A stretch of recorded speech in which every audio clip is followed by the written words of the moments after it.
নদী। কিন্তু এই মূল পদ্মা আসলে পর দেখা যায় যে এই পাশে, অর্থাৎ এই ক্যামেরা দেখেন আপনারা, দেখা যাচ্ছে না, আর এই পাশেও ঠিক দেখা যাচ্ছে না। অর্থাৎ মূল যে পদ্মা সেইটা যে ভয়ঙ্কর হয়ে ওঠে এই সেই পদ্মা নদী, এবং সেই পদ্মার বুকে গড়ে উঠেছে বাংলাদেশের সর্বশ্রেষ্ঠ সেতু পদ্মা সেতু। এবং আগামী স্বপ্ন, এই স্বপ্ন ঘিরে রয়েছে কোটি কোটি মানুষের জীবনযাত্রার মান উন্নয়নের একটা স্বপ্ন, অগ্রযাত্রা। বাংলাদেশের অগ্রযাত্রার অপর নাম হচ্ছে পদ্মা সেতু, এবং সমস্ত দক্ষিণবঙ্গের যে এলাকাগুলো এই পদ্মা সেতুর মাধ্যমে যুক্ত হবে ঢাকা শহরে, এবং মুহূর্তের মধ্যে তারা চলে আসবে।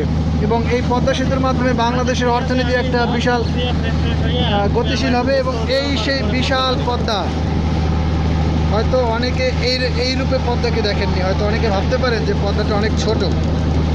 হয়তো আমিও এর পূর্বে এই পদ্মার মাছ দিয়ে